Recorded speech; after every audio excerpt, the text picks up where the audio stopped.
Bine ați venit în bucătăria mea! Vă prezint astăzi o rețetă de pateuri umplute cu carne sau cu mere.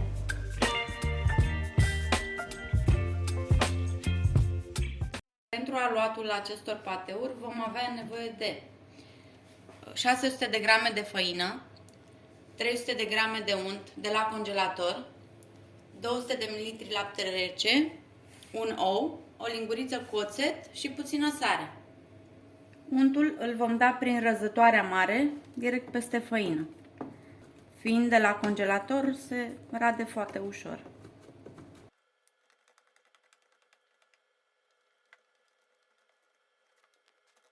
Am terminat de ras untul și acum îl amestecăm cu făină.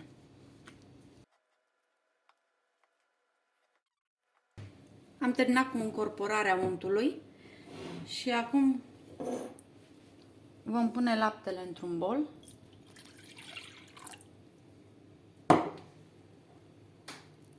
Împreună cu oul și cu oțetul. Vom adăuga și puțină sare, cam o jumătate de linguriță. Și le vom amesteca.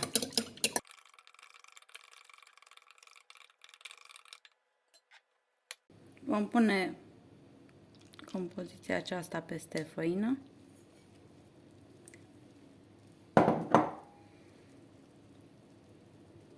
Amestecul nu trebuie frământat, trebuie incorporate ingredientele doar.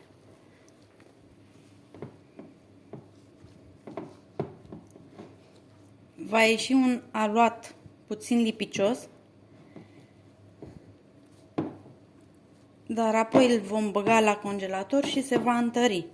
Îl păstrăm până facem compoziția de carne, mere. Vom transfera acum aluatul pe blatul de lucru ca să-l putem încorpora bine.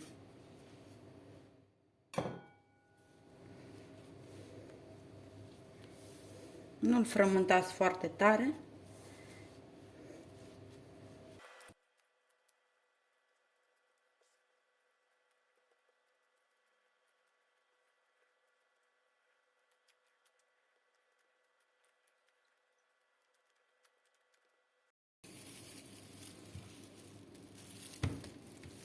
Îl vom lua și îl vom transfera într-o pungă.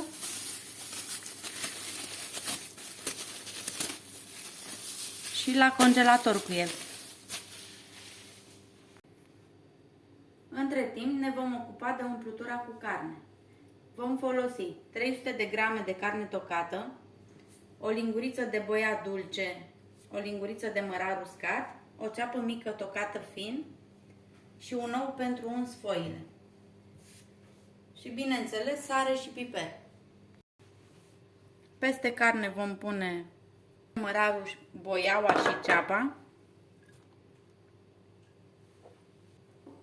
Cam o linguriță de piper.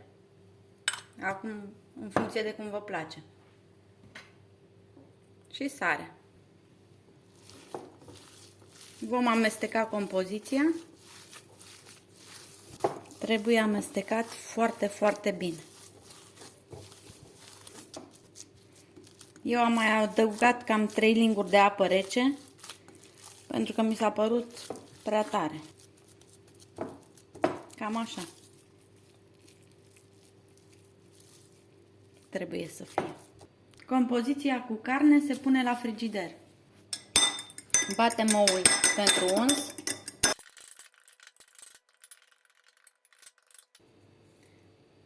Din același aluat vom face și câteva plăcințele cu mere. Avem aici 5 mere, 2 linguri cu pesmet, 100 de grame de zahăr, scorțișoară, 2 pliculețe de zahăr vanilat și coajă rasă de lămâie. Merele sunt spălate și le vom curăța de coajă.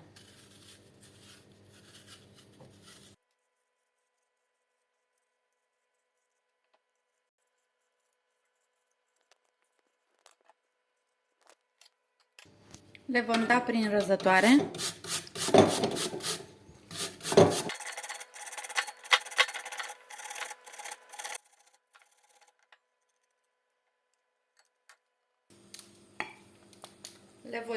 cratiță pe foc. Adăugăm zahărul și amestecăm. Punem zahărul vanilat și lămâie rasă. Le lăsăm la foc mediu până se evaporă sucul lăsat de mere. Luăm de pe foc și adăugăm pesmetul.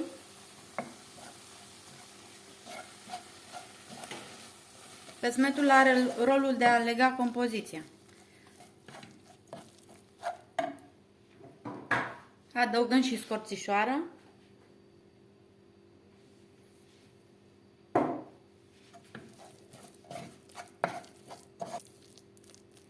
Și lăsăm la răcit. Am scos aluatul de la congelator. Îl vom scoate din pungă. Și îl vom împărți în bucățele mici. Cam așa.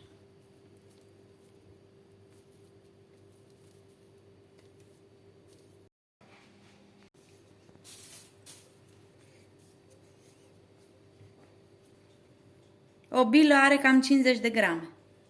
Mi-au ieșit 20 de bucăți. O jumătate umplem cu carne, jumătate cu mere. Vom presăra făină pe blatul de lucru.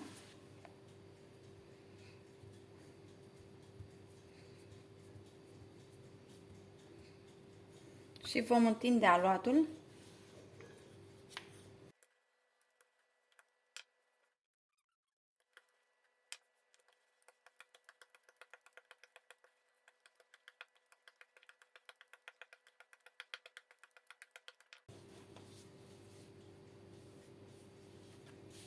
Vom lua o compoziție de carne și o vom întinde peste foaie, în strat nici prea gros, dar nici prea subțire.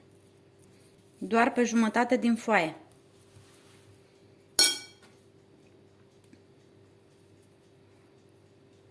Ungem marginile cu ou și vom aduce foaia așa.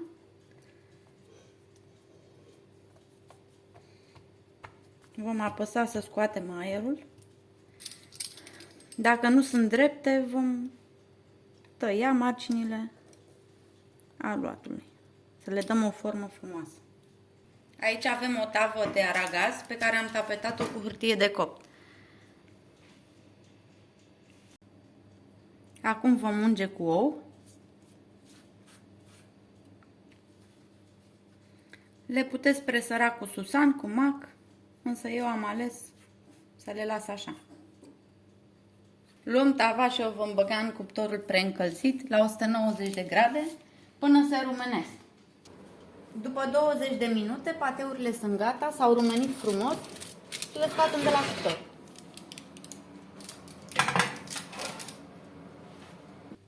Urmează să le facem pe cele cu mere. Vom presăra făină pe platul de lucru.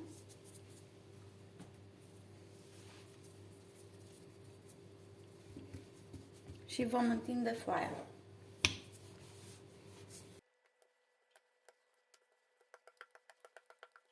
Le voi da altă formă acestora.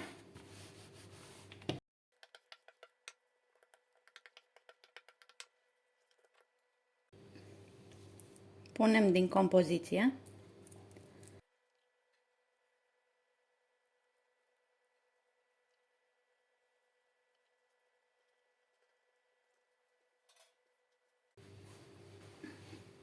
Aici am o tavă pe care am tapetat-o cu hârtie de copt și voi transfera ruloul în tavă. Le ungem cu puțină apă.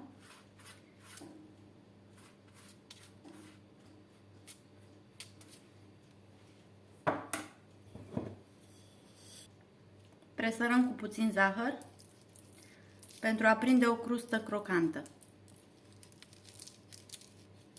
Și puțină scorțișoară. Băgăm la cuptor la 180 de grade. Cuptorul trebuie încălzit înainte. Le lăsăm aproximativ 15-20 de minute. Mă bucur că ați urmărit rețeta mea. Dacă v-a plăcut, dați vă rog un like și abonați-vă la canalul meu de YouTube. Vă mulțumesc!